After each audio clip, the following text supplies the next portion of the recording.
Ay, estamos entrando todos. Bueno, bienvenidos a todos a este tercer desayuno de legales. Ahí estamos admitiendo a mucha gente. Así que bueno, muchas gracias por la puntualidad, muchas gracias por los que se conectaron antes, que los veíamos ahí en sala de espera. Así que bueno, hoy tenemos un desayuno de lujo. Vamos a tener una temática que se llama Travel Rule. Y en el desayuno tenemos el honor de tenerla a Delfina Chain, que es founder y CEO de Chaindot. Chaindot es una plataforma de riesgos y automatización de due diligence con amplia experiencia evaluando empresas cripto. También tenemos a Fernando Ramos, que es Chief Legal Officer en Bit2Me y socio, recién nos contaba. Y lo tenemos también a Alfonso Martel, consultor y experto en cripto y Web3. Así que bueno, muchísimas gracias a todos por venir y le voy a dar primero la palabra a Delfina para que empiece esta temática. Así que bueno, muchísimas gracias. Gracias, Gaby, y a la ONG por invitarnos. Y somos un montón, chicos, cosa que un placer compartir este espacio y poder empezar a hablar de un tema que, bueno, venimos hablando hace bastante de esto y compartir el espacio con Fernando y con Alfie.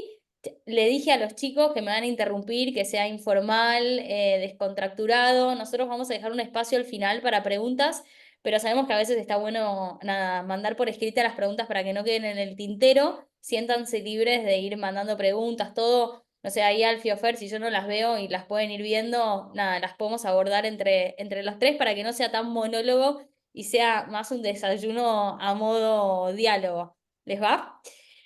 Bueno, si les parece, arrancamos. Hoy Gaby nos convocó para hablar de este concepto Travel Rule, que la realidad es que nosotros veníamos hablando bastante con Alfie, ahí un poquitito con Fernando. Esto no es un concepto novedoso, o sea, es algo que viene de hace bastante el concepto de la regla del viaje, y de básicamente identificar a las personas detrás de las transferencias.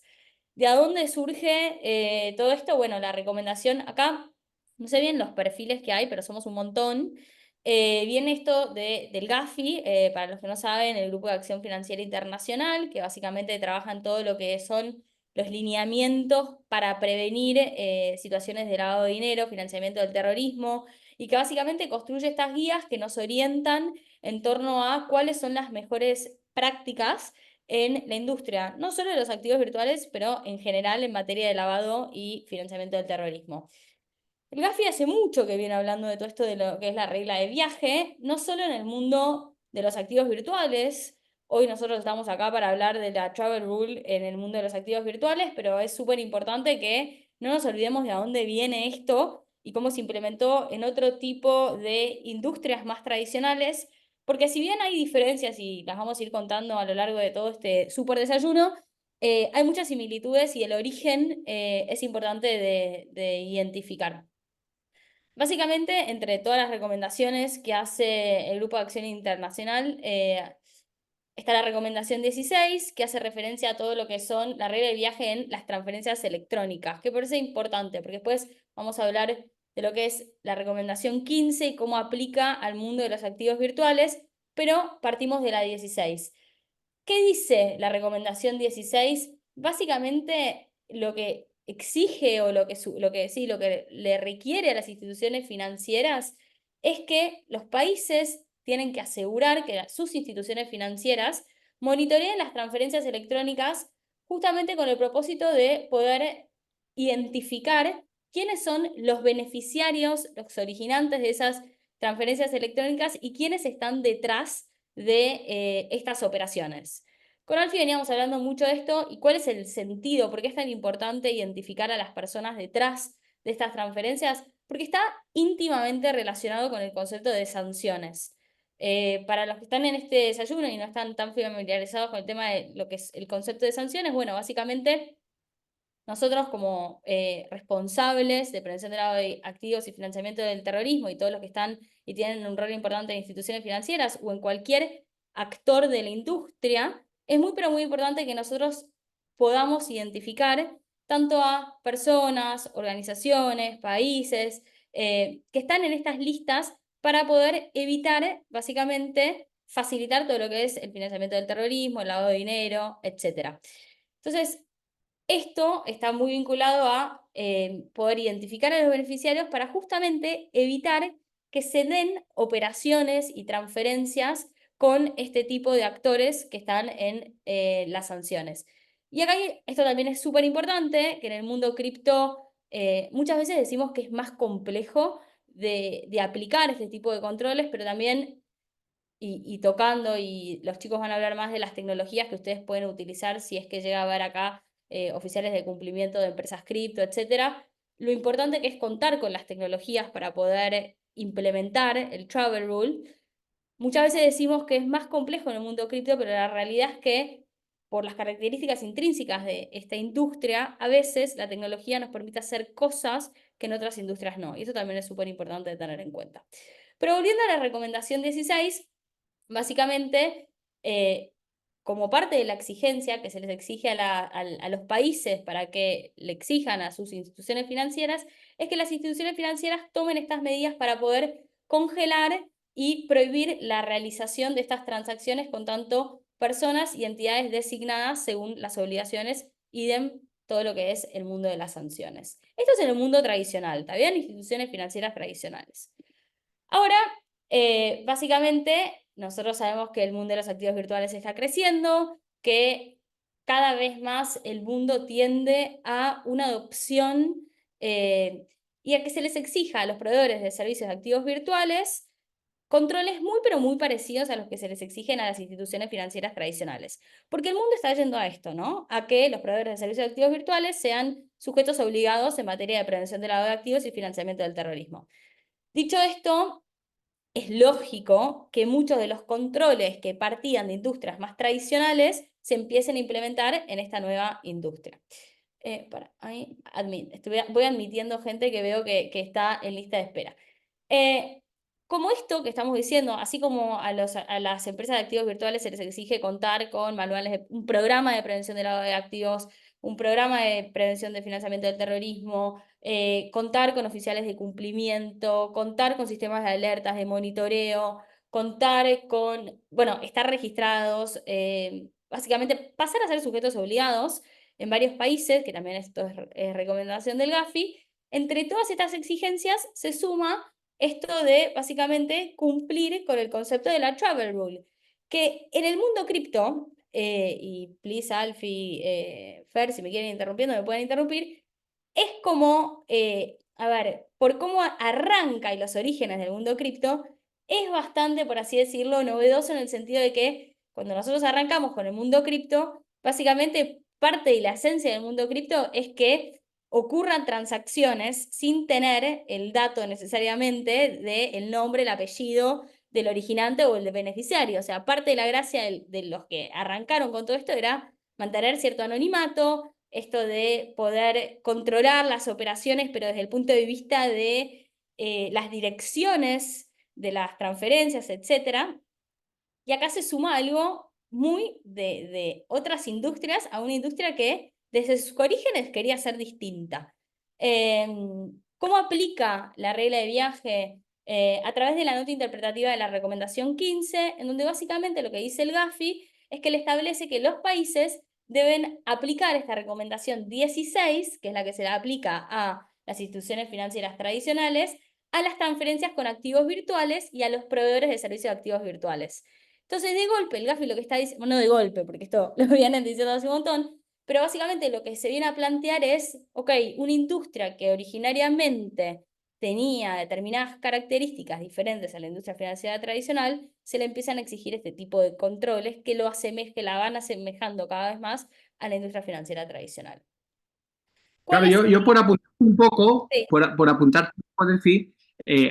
al final de lo que siempre va a existir el entorno DeFi, el entorno descentralizado, el wallet de autocustodia, la posibilidad de que el particular pueda gestionar y pueda hacer absolutamente todo lo que quiera con ese anonimato dentro de lo que es las múltiples blockchains y los múltiples entornos que existen. Es decir, esto no van a poder llegar a acceder aquí. Lo que ocurre es que cuando tú pasas de un entorno cripto a un entorno fiat, a un entorno de dinero efectivo, a un entorno de comprar cosas con dinero efectivo, ahí ya estás dentro del entorno regulado, estás dentro del entorno financiero, ¿no? Que es lo que en definitiva se viene a regular. Y a nosotros B2Me, fíjate que desde el 2015 que existimos y nacimos regulados voluntariamente hacia la normativa de prevención de blanqueo, que no nos aplicaba, pero como prestador de servicios sabíamos que teníamos que encajar,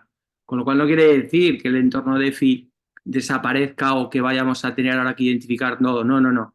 Si nosotros queremos a partir de ahora establecer algún tipo de relación con un prestador de servicios o con una wallet que esté hosteada con un prestador de servicios, necesariamente vamos a tener que cumplir la Travel Rule, ¿no? Entonces, el entorno DeFi siempre va a existir, pero si tenemos que prestar servicios o queremos acceder a determinados servicios como pagos o ya profesionales, pues ahí ya sí que tenemos que ineludiblemente que pasar por la regulación. Simplemente este No, apunte, ¿no? De, sí, es súper interesante ver esto que estás diciendo porque la realidad es verdad, siempre van a existir estos, o sea, estos modelos en donde se busque respetar esos orígenes, nada, de mayor anonimato y todo esto.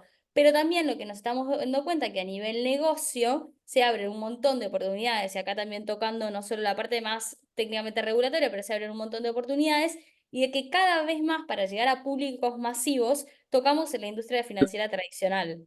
Cada vez más los modelos cripto en algún punto tocan la industria financiera tradicional, ya sea porque necesitan una cuenta bancaria, ya sea porque por los modelos de negocio, esto que estabas diciendo B2B, etcétera, y esos tipos de modelo te exigen adoptar controles de la industria tradicional. Ahora, para proteger al ciudadano, al consumidor, en definitiva. Al final de lo que quiere el regulador es proteger al consumidor. Sí, sí. Entonces, pues bueno, pues por eso exigen, ¿no? En el momento en que se profesionaliza, pues se tienen que cumplir determinadas normas. 100%, eso también está re bueno decirlo porque a veces nos olvidamos para qué hacemos todo esto que hacemos, ¿no? Y no hay que perder eso de vista, que es para cuidar al consumidor.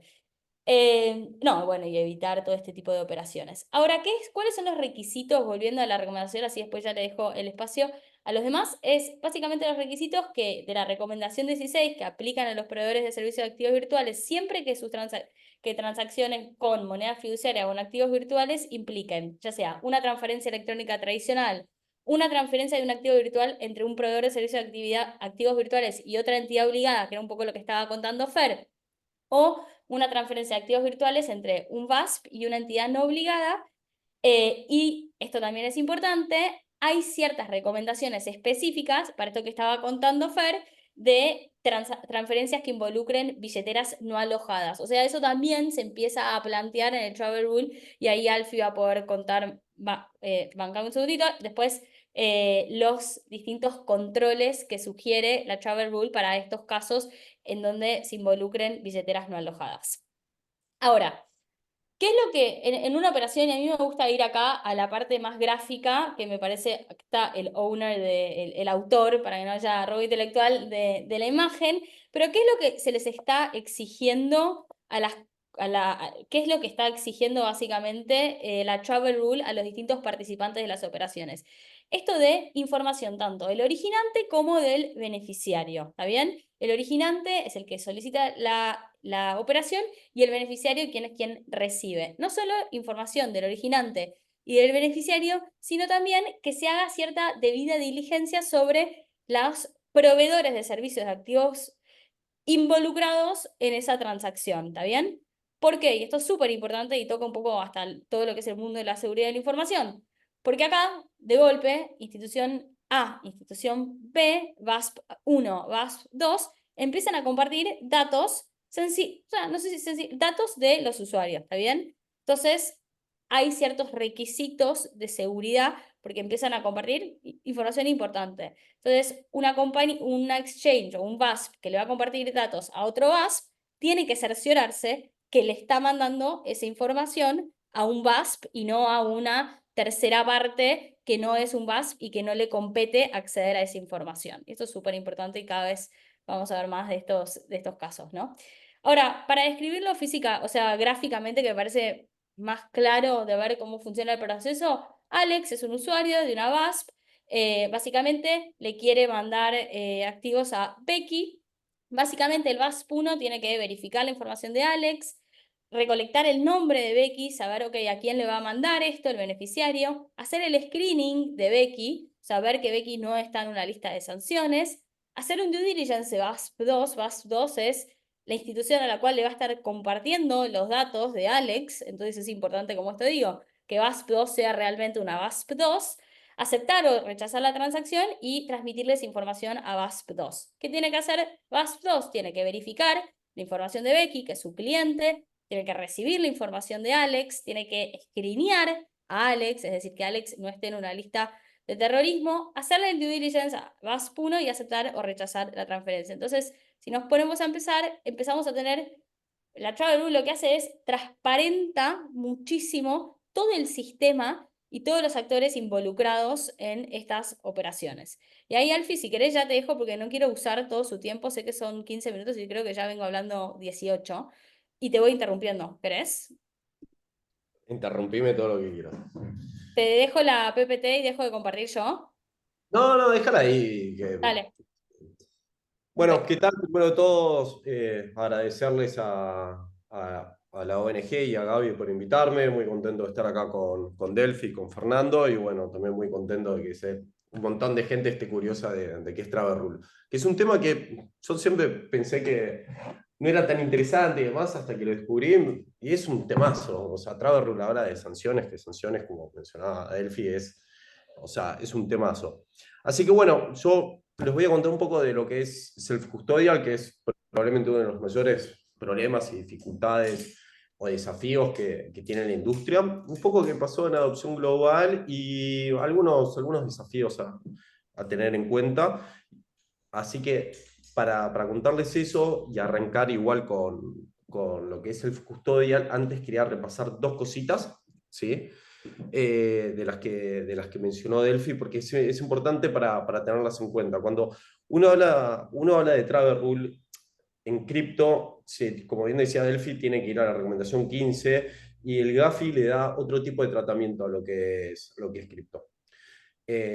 Un tratamiento que va mucho a transferencias internacionales, por eso, por ejemplo, los montos de la recomendación 10 bajan a 1000, y también por eso la transmisión de datos en Travel Rule supuestamente tiene que ser inmediata o simultánea. Esos son dos requisitos mucho más propios de la banca de corresponsalía, que tiene que ver también con lo que contaba Delphi, de esto de entender que el otro también es un exchange, un bus, pues llamémoslo como quieran, que eso a su vez, nada, yo los voy tirando números de recomendaciones por si a alguien le interesa y lo puede buscar, es la recomendación 13. Entonces, es toda esta lógica la que acompaña lo que es Travel Rule. Entonces, cuando nosotros vemos lo que es el custodial, lo primero que tenemos que ir a ver es la letra o sea, de la propia recomendación. Obviamente en la recomendación 15 no vamos a encontrar nada, pero lo más raro que en la nota interpretativa de la R15 tampoco se hace ningún tipo de referencia a la self-custodial. La primera vez que vamos a encontrar una referencia a la self-custodial es en la guía del sector del 2021, ¿sí? Que es bastante particular como lo propone, porque habla de esta realidad únicamente en tres partes de la guía. Es una guía muy larga, son más o menos 150 hojas, ¿sí? Pero cuando primero menciona el problema, va a decir, esto en el párrafo 177, dice, che, más adelante te voy a explicar cómo es esto. Y después, en el 203 y el de 295, y en ningún otro lado vuelve a tocar este tema. ¿Qué es lo que dice? Es, che, mirá, cuando vos te estás moviendo con o sea, una non custodia, vos no tenés que mandar nada, sí te deberías ocupar de recolectar la información, ¿sí? Pero no es específica, al igual de muchas otras partes, de qué información estamos hablando. Entonces, uno siempre va a tender a pensar que es la misma recolección de información, ¿sí? Que se hace normalmente ¿qué te va a decir? Ante una transferencia propia de la recomendación 16, que tienen diferentes umbrales. Bueno, acá ahí Delphi está mostrando ahí en qué les iba a decir, en la ficha esta, en el cuadro este, Pero bueno, en términos generales, ustedes para que lo sepan, el Gafi te permite tener un umbral de mínima que es por debajo de $1000, solo pedí nombre y apellido.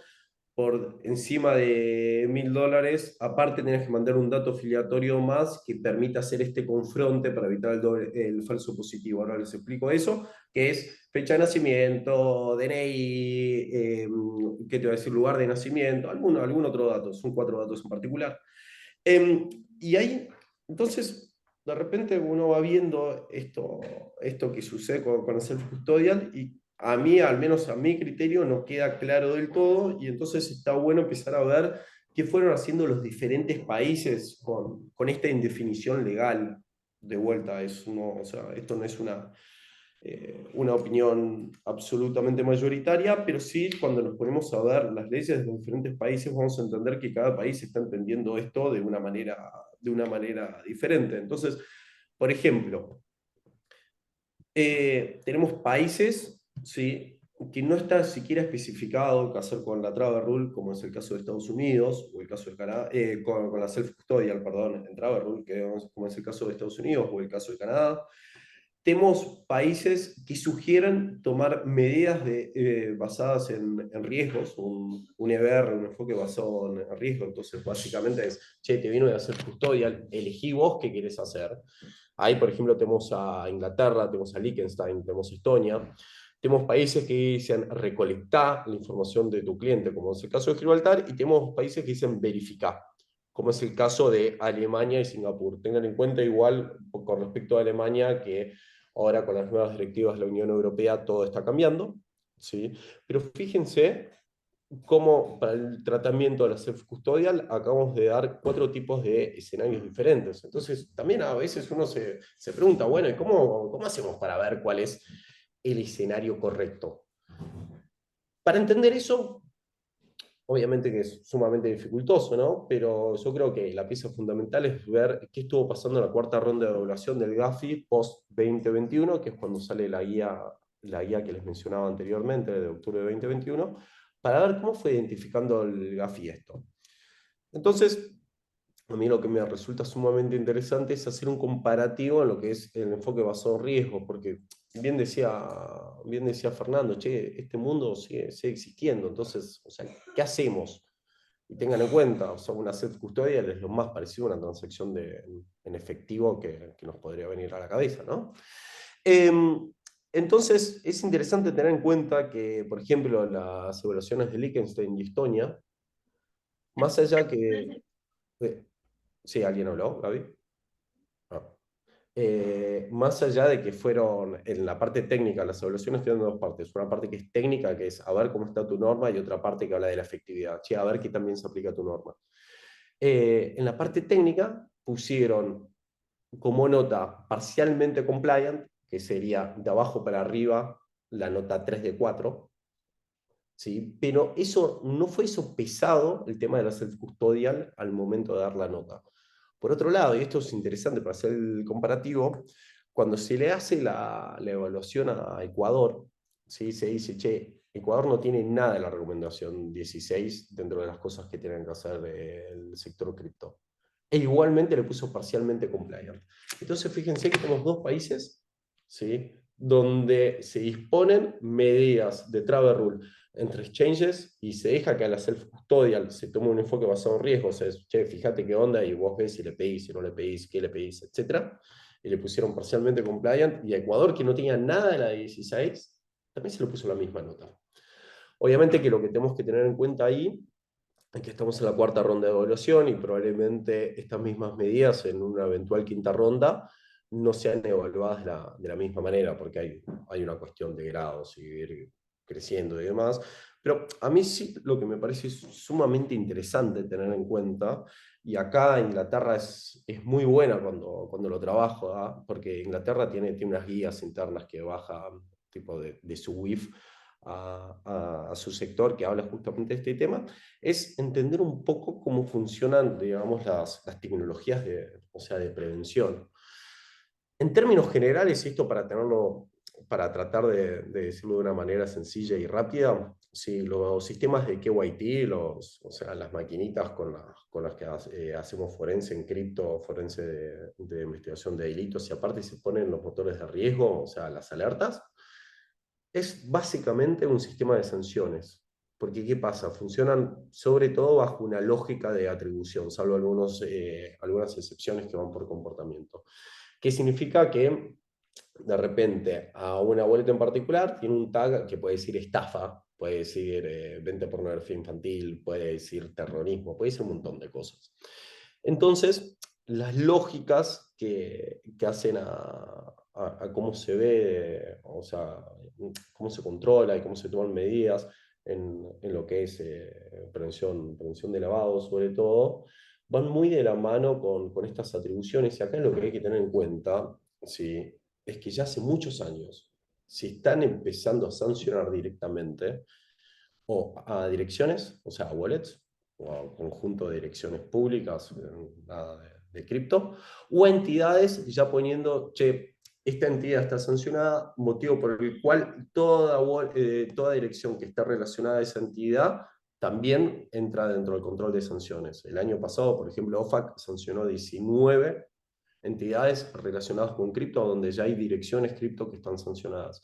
Entonces, capaz acá lo que habría que preguntarse, que sucede con self-custodial, y esta para mí es la gran pregunta a hacerse, es, si, imagínense que yo tengo un exchange y tengo como cliente a Delphi, y Delphi recibe una non-custodial, yo le voy a decir, che, Delphi, ¿de quién es esa dirección? Y Delphi me dirá, es mía, pero capaz no era suya, o sea, ¿cómo hago la validez de los datos? Muy difícil. Después también están las lógicas del tipping off. Tipping off también es otra recomendación del GAFI que te dice, che, no le botonees al cliente de que se está mandando, o sea, se está mandando una. O sea, quédate calladito porque después vos eso lo tenés que informar y lo tenemos que mover, ¿sí? Y sobre todo, ¿cómo funcionan los sistemas de KYT? Habría que preguntarse efectivamente si los sistemas, los programas de sanciones, así, buenos, a grosso modo, que vienen después de la Segunda Guerra Mundial, más allá que son mucho más viejos, ¿sí?, se veían con una tecnología del siglo XX, si una realidad tecnológica como cripto, que es propia del siglo XXI, con otras tecnologías, también debería evaluarse de la misma manera. Así que, en términos generales, esto para que se lo lleven y podamos cerrar lo que es el custodial y antes de que pase a los otros temas, es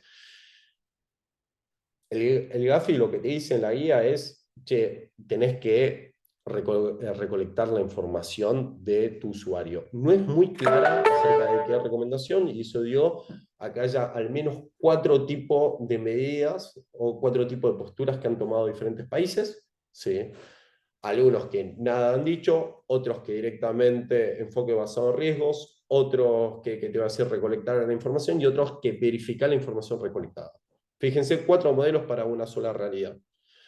A su vez, tenemos que pensar en si le tenemos que dar una solución del siglo XX, una tecnología del siglo XXI, o si la propia tecnología del siglo XXI, por cómo está armada, ya estaría cubriendo esto. Hay un informe de hace poco de TRM que habla de las 5 grandes modalidades de evasión de sanciones en cripto, que es súper interesante para el que quiera entender este tema y cómo estas tecnologías ayudan a evitar esto.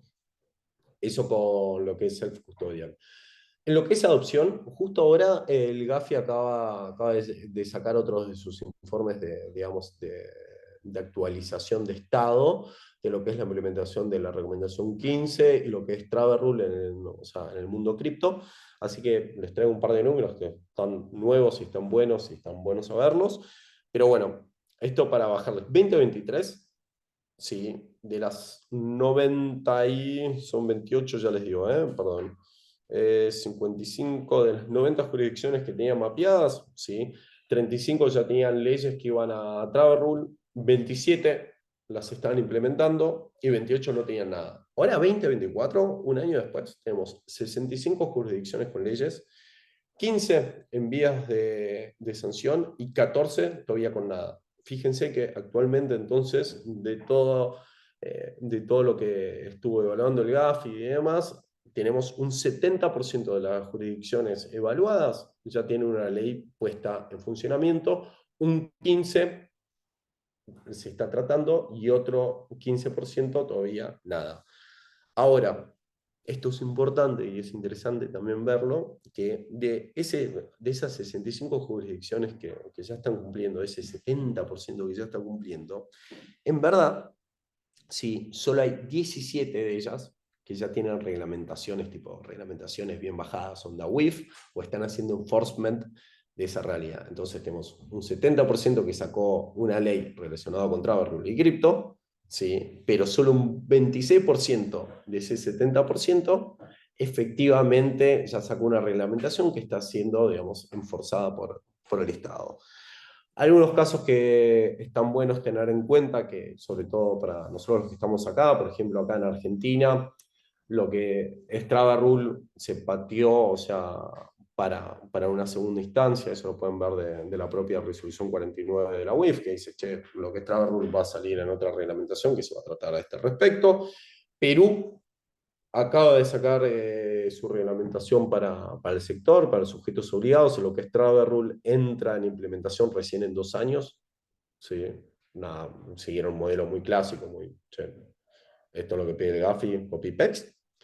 El Salvador, por ejemplo, es un tema de que viene tratando hace rato en las planchas de información de El Salvador, ya se pide algún tipo de dato, que muchas veces se puede llenar también, y esto es importante en base a lo otro que les estaba contando, con la dirección de la wallet. De vuelta, con la dirección de la wallet y con la tecnología que hay actualmente, ¿sí? Vos podés ver efectivamente si hay algún tipo de sanción. Y acá recuerdan, o sea, Travel Rule, un sistema de sanciones. Por eso también es muy importante para entender el Travel Rule, entender las recomendaciones 6 y la 7. La 6 es la de sanciones por proliferación, la 7 es la de sanciones por terrorismo. ¿Ok? Un tema ahí, Alfie, para complementarte, que él habló mucho de la adopción internacional, fíjate, hablando de la adopción internacional, de la Travel Rule, y o sea, en papeles y en la práctica, ¿no? Para diferenciar esto, que también existe este concepto de efecto contagio, porque en algún punto, si vos tenés del otro lado un proveedor de servicios de activos virtuales que no te brinda la información que te está pidiendo porque en su país no se aplica, o sea, no adoptaron la Travel Rule, es un efecto de contagio para mal. Ahora, si cada vez más todas las jurisdicciones tenemos la norma y la implementamos en la práctica, se genera el efecto contagio por la positiva y se puede compartir toda esta información. Esto es por cómo funciona la Travel Rule, que dependés también del otro para que te brindes información, más allá de toda la información que nos dan a nosotros las tecnologías, ¿no? Sí, y esto es interesante porque es como que hasta que el sistema no se limpie del todo, el Sunrise Issue es esto.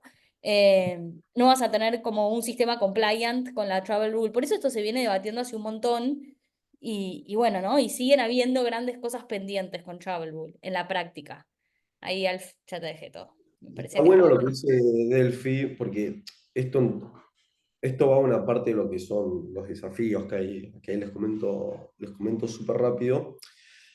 Pero también, de vuelta, cripto es eminentemente internacional, está pensado o sea, para ser así, para que pueda haber una transferencia de una punta a otra. Entonces, dependiendo de cómo esté legislado, los exchanges tienen la obligación de cuando les viene una transacción sin datos, ¿sí? De tomar una medida. Esa medida puede ser desde el congelamiento a la devolución, que si es la devolución te genera otro problema. Che, ¿quién paga el gas? Vos mandaste una transacción, un Bitcoin, y de repente te volvió, no sé, te invento, 0,95, te quiere matar. Sí. Entonces, son cosas que generan problemas y lo que va a pasar es que cuando las grandes regiones con mayor movimiento, y esto va a tener mucho impacto cuando MiCA ya esté full compliant y full enforzable, ¿sí? Que los exchanges que estén ahí no se puedan comunicar o generen fricciones en las transferencias, va a hacer que a los exchanges que todavía no tengan obligaciones se vean un poco obligados a empezar a cumplir con esto, y eso van a ser parte de los desafíos, y como él decía, Delphi, el Sunrise Issue, a lo que va es que primero faltan leyes, como les comentaba antes, entonces todavía no están bien definidas, digamos, todas las reglas de juego. Y por otro lado, y esto es importante, vieron que yo en un momento les comenté esto de los umbrales y demás, no todos los países, ¿sí?, tienen las mismas lógicas de trabajo. Entonces a veces cuesta mucho esta comunicación. Y esos son parte de los desafíos, pero ese desafío es bien entre exchange y exchange, más que entre exchange y self-custodial. Es como que cada partecita tiene un desafío particular, y cuando hablamos de desafíos, por ejemplo, ¿sí?, nos vamos a encontrar con un montón de cosas. Delphi en un momento comentaba esto de, che, asegúrate que sea otro exchange, ¿no? Eso es bien propio de lo que es banca corresponsal. La banca corresponsal ya tiene como una super base de datos, tipo, che, bueno, este corresponsal, este no, acá están los datos, etcétera, que es un poco lo que se exige, digamos, y lo que se va a necesitar en lo que es trabajar entre exchanges, una correcta identificación de qué es un exchange, quién está regulado, quién no está regulado, etcétera. Por otro lado, hay un problema muy grande de interoperabilidad. ¿Qué significa esto? Yo uso el sistema Alfie, a mí me dicen Alfie, Alfonso me dicen Alfie. Entonces, bueno, yo uso el software Alfie, que lo desarrollé yo, y le mando ahí al exchange y le mando ahí al exchange de Fernando. Y capaz Fernando usa el sistema de Fernando. Che, y mi sistema habla en español y el de Fernando en chino. Obviamente no estamos hablando de idiomas, sino estamos hablando de códigos digamos, y formatos de mensajería, como es propios de Internet, pero no hablan entre ellos. Entonces ahí ya tenés un problema, que son los problemas de interoperabilidad. Después, por otro lado, si no estás bien seguro, o sea, no hay una correcta identificación del exchange, que es tu contraparte, vos capaz estás enviando datos súper sensibles a no sabes quién. ¿Sí? Entonces es un tema muy, muy grosso en lo que también es seguridad de la información. Bueno, validez de los datos, y después calidad de los datos. La calidad de los datos es tan buena, o sea, es tan importante como cualquier otro aspecto. Porque de vuelta, esto para hacer control de lista de sancionados. ¿Sí? Si vos no me mandás bien los datos, si de repente me llega una transacción que digo, uy, esta es de Osama Bin Laden, pero no tengo el número de DNI, o no tengo la fecha de nacimiento, o el lugar de nacimiento, o alguno de los datos exigidos para hacer el confronte, y me generas un problema. Yo tengo una transacción que tengo que tener congelada y que no tengo forma de verla. Y esos son los problemas que se están generando. Y obviamente hoy por hoy está bastante en algún sentido atado por alambres, porque ya hay softwares que funcionan muy bien, pero muchas veces necesitas comunicarte con otros exchange, pedir, etcétera, etcétera. Así que en términos de desafíos, eso es un poquito, y ahí sí lo dejo a Fernando, que no me quiero pasar de tiempo, que seguro me pasa igual. Ah, está muy bien, está muy bien. Le damos la palabra a Fernando entonces.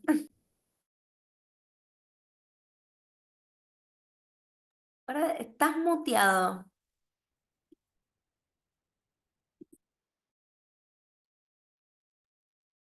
Ahora es que estaba por aquí mi hijo rondando y es el que ha hecho ese ruido que ha dicho.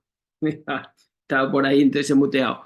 Que bueno, nada, que encantado de que me hayáis invitado como Chief Legal Officer. Yo me presento brevemente, soy abogado y bueno, soy socio del despacho de Club Legal Tech y bueno, vengo asesorando como socio de B2B y como abogado desde el año 2015 a este VASP que llamáis, ¿no? Virtual Asset Service Provider, que ahora se llama CASP, Crypto Asset Service Provider, ¿no? Que es como se está denominando actualmente en la normativa europea. Fijaros, yo creo que ya son 9 años, casi 10, como venimos intentando cumplir con la normativa de prevención de blanqueocapitales. A la hora de regular o intentar regular el sector cripto, quien primero empezó con todo esto fue Estados Unidos, ¿no?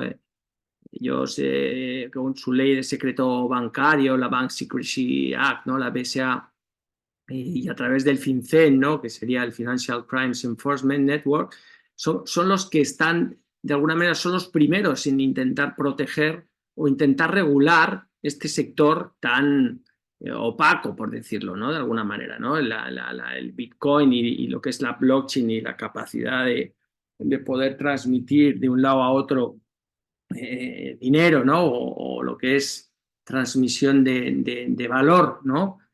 Lo que te produce o lo que está realmente consiguiendo o que ha conseguido es pues bueno, una cierta libertad financiera, ¿no? Una digitalización del sector financiero. Con lo cual esto ya se está haciendo cada vez más real, ¿no? Y estos 9 años hemos estado, bueno, pues sufriendo la regulación, o os comentaba antes, ¿no? Desde el 2015 que nosotros nacimos como proveedor de servicios de criptoactivos, pues cumplimos la norma de forma voluntaria, porque no teníamos norma que cumplir, no teníamos nada que cumplir, pero sí teníamos que abrirnos una cuenta corriente en un banco, porque queríamos recibir los fondos de nuestros usuarios que luego querían comprar criptos. Con lo cual, para poder abrir una cuenta en un banco tenías que al menos demostrar cuál era tu negocio, y nos cerraban cuentas, y nos hemos tenido que ir a Europa y hemos pasado un sinfín de calamidades bueno, como decíamos hace poco, estamos para escribir un libro, ¿no? de cosas que nos han pasado, ¿no? De intentar explicar a un compliance officer de una entidad financiera lo que es Bitcoin hace 9 años, pues imaginaros, ¿no? Entonces, quizás el sector regulado, y fue, insisto, Estados Unidos el que empezó a regularlo y el que estableció que tenía que aplicar la normativa de prevención de blanqueo de capitales a los proveedores de servicios de custodia y cambio, fue el que inició, ¿no? Y lo inició hace ya tiempo, ¿no? El 2012, creo, 2013 se publica la primera aplicación sobre la Bank Secrecy Act, sobre las monedas virtuales, las casas de cambio que llamaban, ¿no?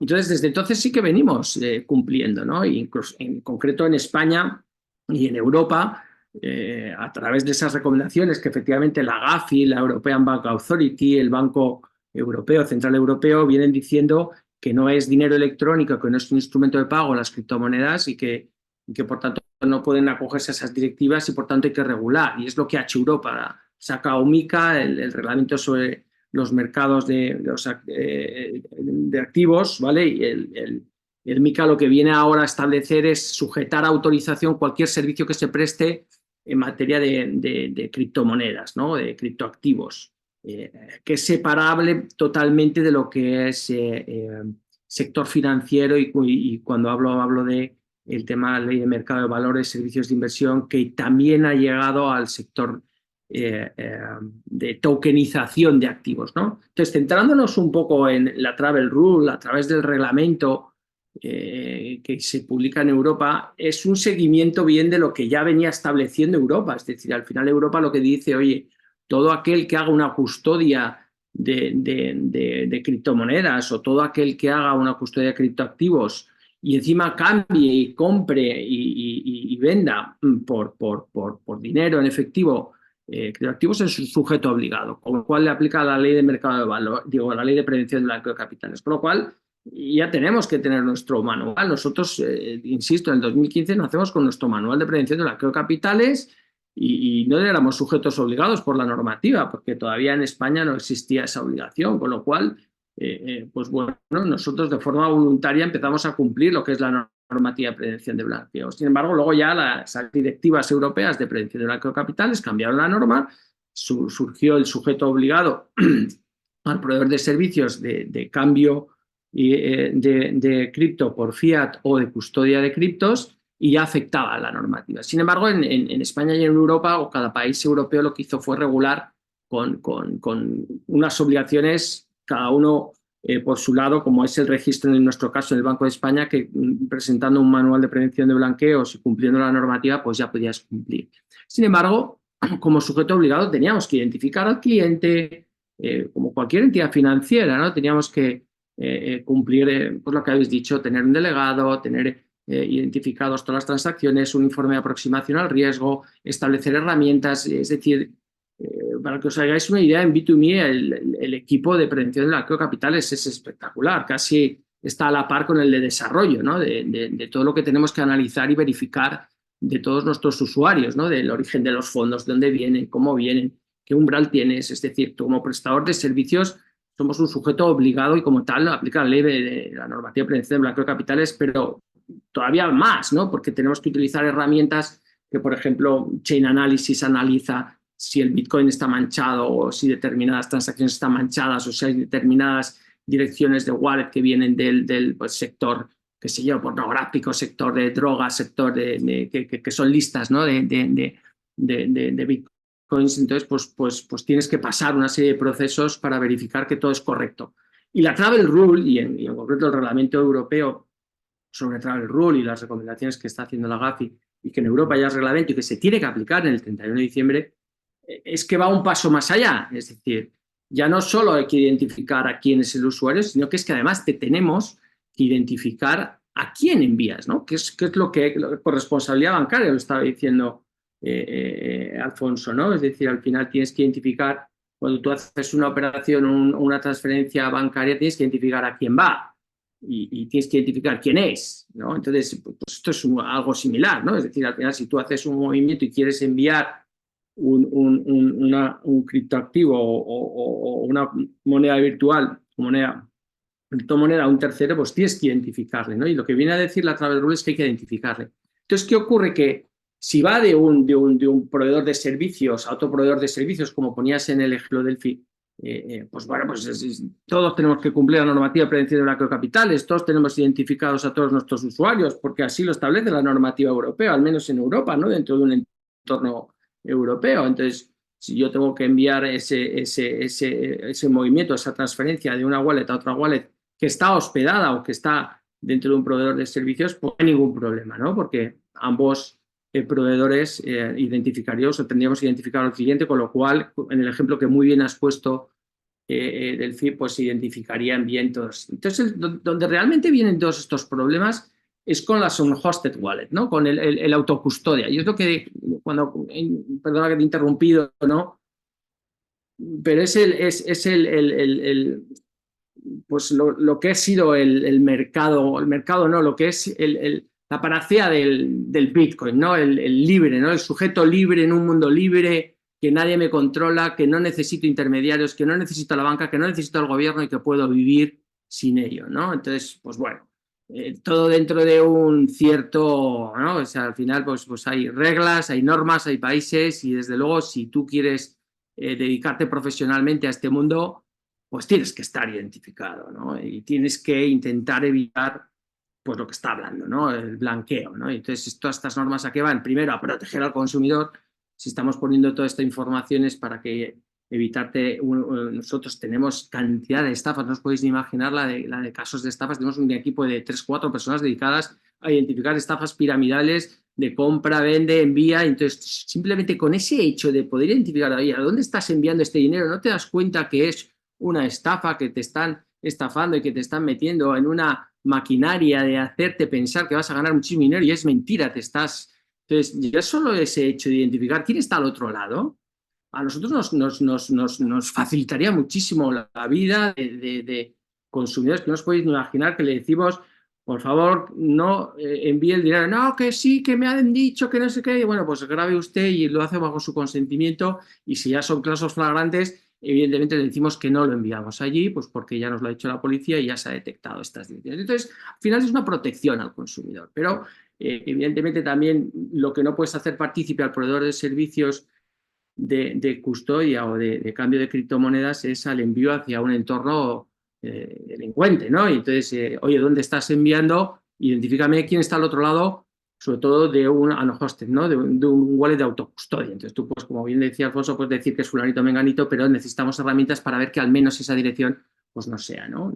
Entonces ahí es cuando ahora estamos intentando intervenir o herramientas que nos ayuden a los proveedores de servicios a cumplir con todas las normas. Entonces, pues bueno, nosotros en concreto pues estamos analizando a distintos proveedores de este tipo de servicios que nos apoyen en el cumplimiento de la Travel Rule, ¿no? Entonces, pues bueno, pues hay proveedores pues que ya tampoco, no sé, no quiero tampoco dar publicidad aquí a terceros gratuitamente, ¿no? Pero nosotros estamos verificando un proveedor en el que efectivamente pues nos apoyan con esa diligencia debida a la hora del unhosted wallet o el wallet de autocustodia, de verificar si se está enviando a un proveedor de servicios homologado, identificado, que ya cumple con la normativa, que nos vaya lanzando esos avisos, que nos vaya ayudando.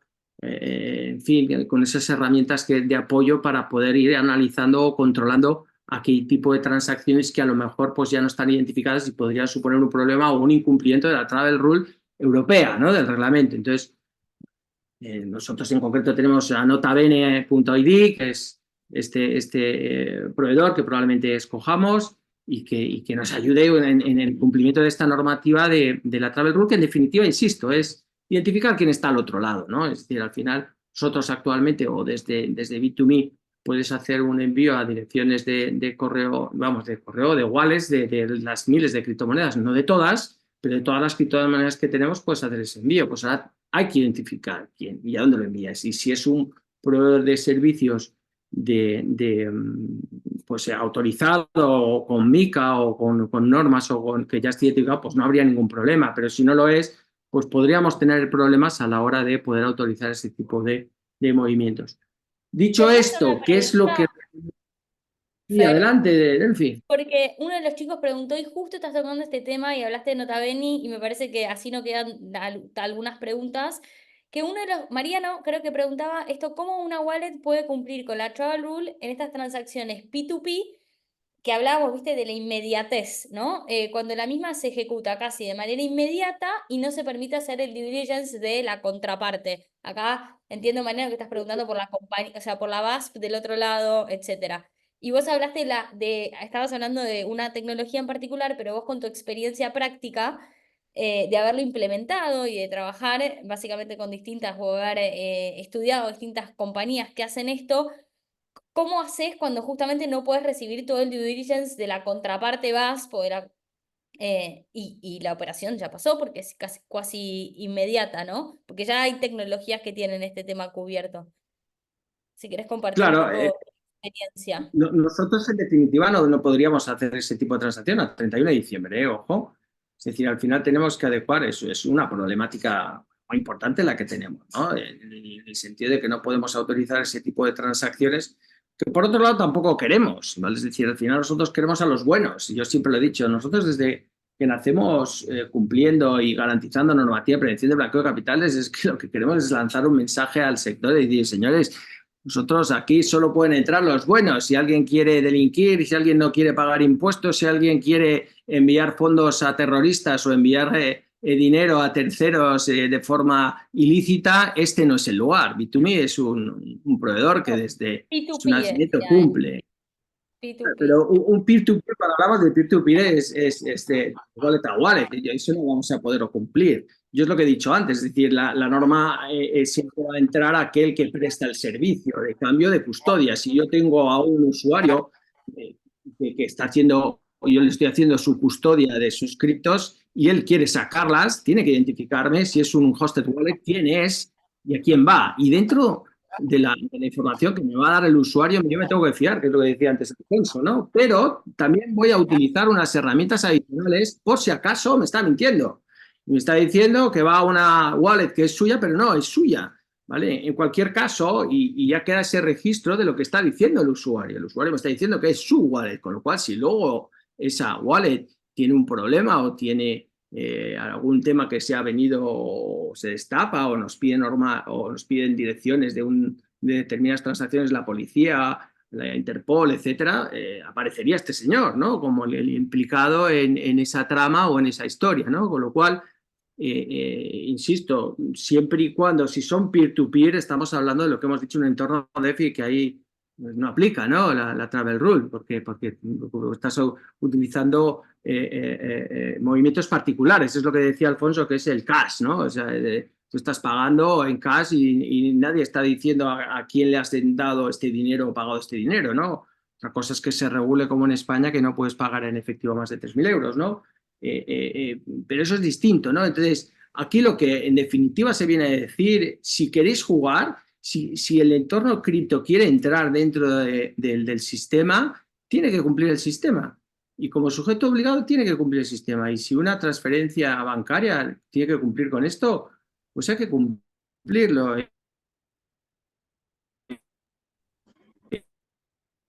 Y son las normas. Si queremos estar, que ya sabíamos que iba a ocurrir, que nosotros queremos que se nos regule y que tengamos o algo a los que los jurídicos y regulatorios que estamos dentro de la organización, poder decir, oye, estas son las normas del juego, pues ya sé cuáles son las normas. No os podéis ni imaginar el calvario que hemos pasado sin normas de juego, ¿no? Que te decían, no, tú fuera. Digo, ¿cómo que fuera? No, es que llevas calcetines blancos.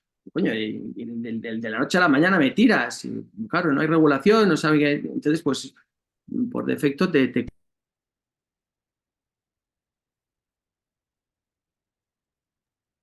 Se Ay, cortó un poquito. no se nos cortó un poquito. Ahí, si querés, mientras los esperamos, solo para sumar a lo que decía Fernando, mientras esperamos que vuelvan. Acá un par de definiciones para que todos tengan en cuenta, sobre todo si tienen que encarar este tipo de problemas. Transacciones peer-to-peer, si vamos a la definición del quito de en Gafi. medio, ¿no? Y además mi competencia, porque en fin, bueno, tampoco me... En Europa, Gabriela. Sí, justo te trabaste y se destrabó todo junto. Y hablaste muy rápido.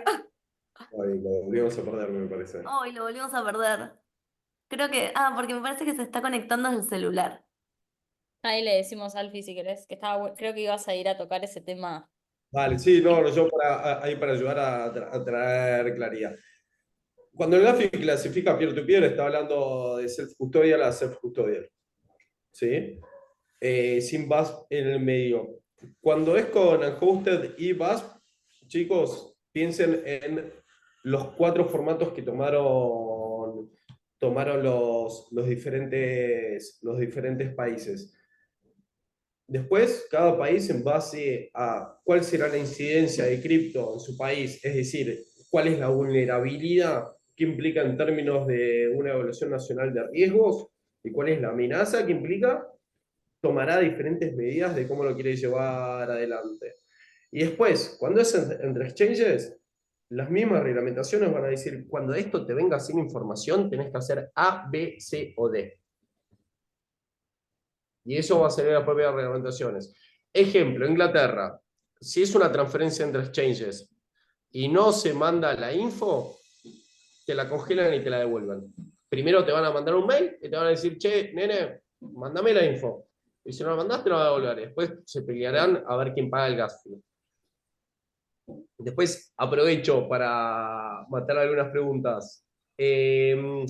Gonzalo, sería meramente declarativo y la wallet nunca fue flyada. Bueno, pero lo que tienen estos sistemas juegan con una lógica de ongoing screening.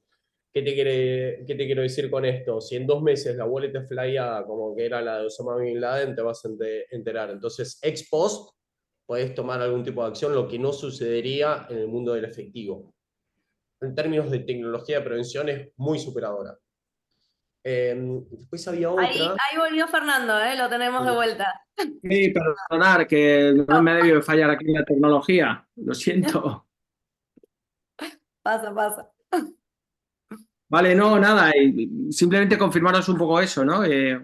Y adelante, yo creo ya con las preguntas. No sé si habría algo que me ha quedado por recalcar, porque como no sé lo que me habéis Ya escuchado. empezando a contestar, Fer. Ya empezamos a contestar varias. Sí. Así que. Bueno, mi conclusión es un poco esa, ¿no? Es decir, que al final No. se me oye ya. Ahí sí.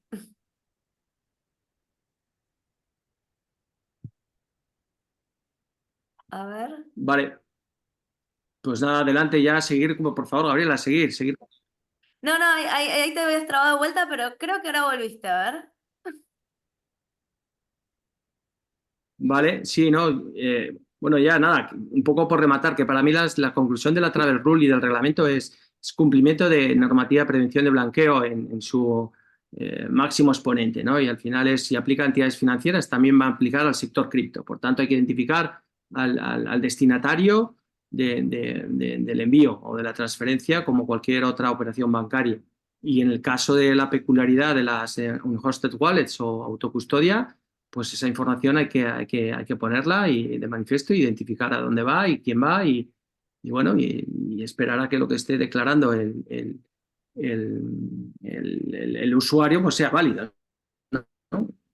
cualquier caso va a quedar registrado, ¿no? Entonces, al final, pues es así. Lo mismo con los medios de pago, ¿no? Nosotros ahora mismo, con una tarjeta de crédito en B2B, puedes pagar en cualquier servicio. Yo acabo de pagar en el bar a mis hijos unas cañas y un pincho de tortilla y lo he pagado con criptomonedas. Se ha cambiado la criptomoneda y las he pagado. Bueno, pues estaré obligado a identificar a dónde va ese dinero, ¿no? Y, bueno, la propia Mastercard ya lo hace, ¿no? Porque la red de Mastercard identifica quién es ese proveedor de servicios, ¿no? De la red, ¿no? De Mastercard. Con lo cual, pues ya se está sabiendo que yo he enviado, pasa es que he enviado un pago, he enviado, quien me ha cambiado la criptomoneda ha sido B2Me y luego ha enviado el dinero al proveedor, pero realmente si hiciese un pago con criptos, pues tendría que ser así, ¿no? Si yo compro una casa con criptos o compro cualquier cosa con cripto, pues tengo que identificar quién es el vendedor, ¿no? Pues esto es igual, ¿no? Al final es todo esto, es regular y dar, insisto, lo he dicho antes, ¿no? Protección al consumidor, porque cuando el regulador interviene, CNMV, Banco de España en el caso de España o el ESMA en Europa, es para proteger al consumidor, ¿no? Y de lo que se quiere es proteger al consumidor. Bueno, muchas gracias, Fernando. Ahí nos escribió Juan Carlos que había levantado la manito. Nada, lo saludamos, aprovechamos que es el presidente de la Comisión Reguladora de El Salvador, así que nada, muchas gracias también por asistir a esta charla. Y creo que a veces hace falta un poco de contexto en el riesgo, lavado, financiamiento de terrorismo, impuestos, por lo más importante es este último que mete la mayoría de las personas que siguen las reglas a que posiblemente se quemen las manos. En El Salvador no somos cripto, somos Bitcoin Country y nunca tendrás impuestos en tu ganancia de Bitcoin. Al mismo tiempo, nuestro enfoque es token con RWA, que tienen una relación comercial y no como cripto, es muy anónima. Nosotros sí aseguramos todas las entidades que tengan información necesaria para traer el rule, pero como digo, los token relation comercial solo con gente whitelist es fácil de hacer, así que nada, quería leer el comentario de él, ahí pasarle un poco del fin a vos que tenés la empresa de riesgos, como qué consejos, nada, que para ir No, terminando a ya ver, estamos casi en tiempo, no, bueno, qué warnings son muy importantes o qué... sí. Gracias, Gaby. No, ahí complementando todo lo que dijeron los chicos y eso, la realidad es que cada vez, o sea, sí existe este mundo en donde esta, si se quiere, autopista paralela en donde se mantiene anonimato, donde básicamente no se implementan los controles de lavado y todo, pero la realidad es que el mundo tiende a esto en todo sentido, no solo en el mundo cripto. Y era un poco bastante como decía Fer, necesitas una cuenta bancaria, necesitas operar, necesitas vincularte con otros proveedores de servicios de activos virtuales. Es un efecto contagio en todo sentido, más allá de la travel rule en general. Si pensamos en el Sunrise Issue como implementación, más allá de la travel rule, básicamente para estar en el sistema tenés que empezar a cumplir con determinados criterios y normas en los cuales hay un consenso. Eh, y es importante que lo tengan. A mí me toca del otro lado evaluar a varias empresas de activos virtuales y uno de los puntos que nuestros clientes quieren ver es cuánto cumplen con todos estos estándares, cumplen o no con la Travel Rule, tienen una tecnología para implementar la Travel Rule, qué tipo de tecnología tienen, cómo la están utilizando y eso para abrir una cuenta bancaria, que es algo básico Cuenta de lo básico bancaria, que es para algo poder operar. básico de lo... Entonces, bueno, nada, me parece que el mundo tiende a eso y que, bueno, hay que seguir con estas capacitaciones, estos encuentros y formándonos para ver cuál es la mejor manera de cumplir y con qué queremos cumplir y con qué objetivo, ¿no? También, no olvidarnos de eso, que hay gran parte que es protección del consumidor y también evitar este tipo de delitos. Pero bueno, y súper a disposición si alguno tiene más dudas y la presentación les va a quedar disponible, que se la vamos a estar pasando a Gaby. Y intentamos ir contestando la mayor cantidad de preguntas. Si algo quedó sin contestar, también nos pueden, creo que hablo por los tres, nos pueden contactar y les vamos a estar respondiendo lo que haya quedado en el tintero. Alguna muy incendiaria, ¿eh? Son burócratas bolches que viven de la gente, que crea riqueza. Yo, mira, la verdad es que esta discusión que hay siempre en todo este entorno pues daría para otras conferencias, ¿no? Pero es evidente que el sistema peer-to-peer siempre va a existir. Pero yo te pongo el caso de los entornos DeFi están moviendo una cantidad de millones de euros, ¿no? En entorno DeFi me refiero al peer-to-peer en el que tú entras en un entorno completamente underground, sin identificar, sin KYC, sin prevención de blanqueo, y hay gente que está ganando verdaderos dinerales, ¿no? En unos entornos de, bueno, pues prestando dinero, actuando de colateral y haciendo muchas operaciones. Si tú llega un momento en que todo ese dinero quieres traerlo y materializarlo en comprarte una casa, ¿de dónde vas a decir que es el origen de los fondos? Si quieres comprarte una casa, si quieres entrar en el mercado, si quieres entrar en el sector. Y entonces papá Estado te va a decir, oye, ¿usted ha declarado eso? Entonces, ¿cómo lo regulas? Entonces, ojo y cuidado cuando nos metemos en todos esos mundos de privacidad y de, bueno, pero luego tendremos que volver al estado real, ¿no? Entonces, bueno, pues a no ser que te vayas a un país en donde pues no te pidan ese tipo de exigencia, pues bueno, pues tendrás que vivir en ese país. Tendrás unas limitaciones para entrar en Europa o para gastarte ese dinero en Europa o para abrir una cuenta bancaria o para meter una serie de fondos. O delinquir y simular que el origen de los fondos es de otra fuente, ¿no?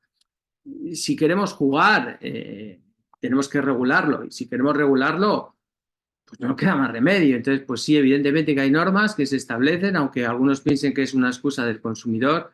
Yo insisto en que para nosotros, y llevo ya 9 años acompañando a un prestador de servicios de criptoactivos, el estar regulado ha sido lo mejor que nos podía pasar porque, insisto, ahí sí que obran de mala fe y te ponen la zancadilla constantemente para que no surjas y para que no les quites su mercado, ¿no?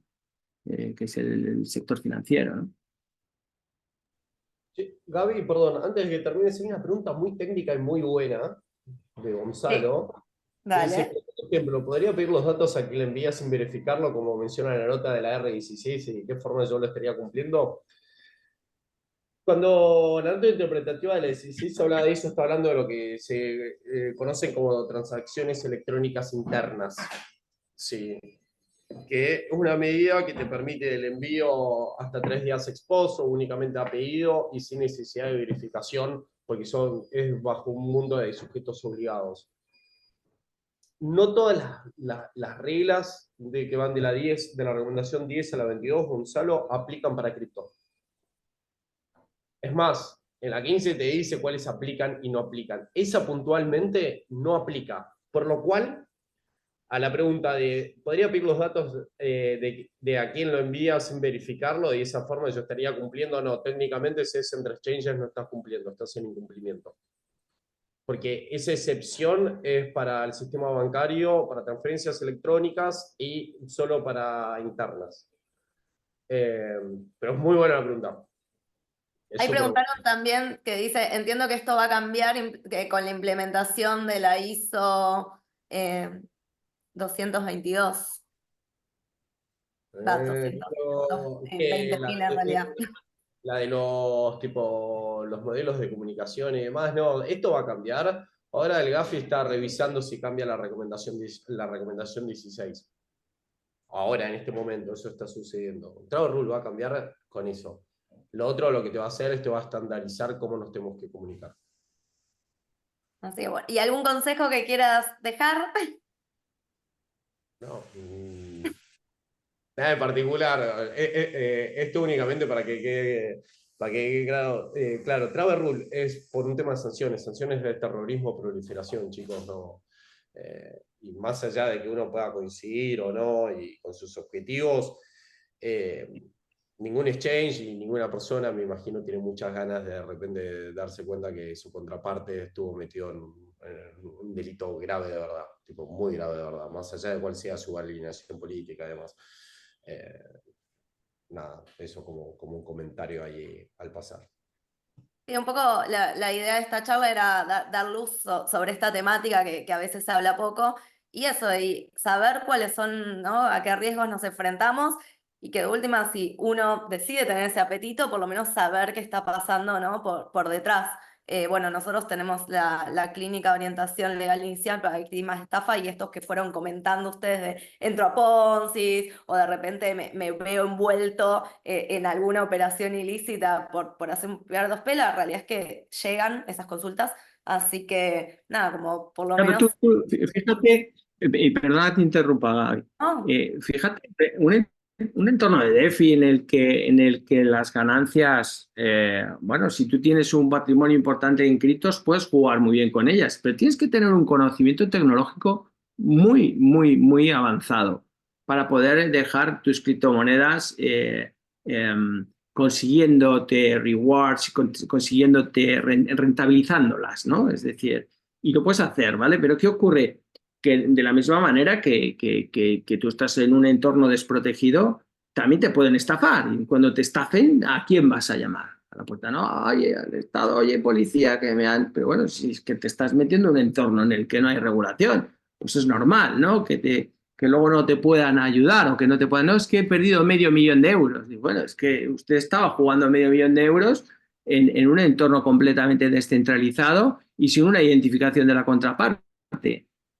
Entonces, pues, ¿qué me está pidiendo? Bueno, intentemos hacer lo que podamos, pero claro, yo no tengo la capacidad para poder identificar dónde está, ¿no? Entonces, lo que ocurre es que ahora hay una adopción masiva, creemos, por lo menos en Europa y abogados o compañeros míos, en que con el MiCA lo que abre es una puerta a esa adopción masiva al mundo de las criptomonedas o al mundo de los criptoactivos, porque ya no hablamos de criptomonedas, sino que hablamos de criptoactivos, a la tokenización del servicio financiero, a la posibilidad de ir a una bolsa en blockchain, a la posibilidad de tener acciones en tu wallet y poder tener una autocustodia de tus acciones de una compañía, de una sociedad o de un bono.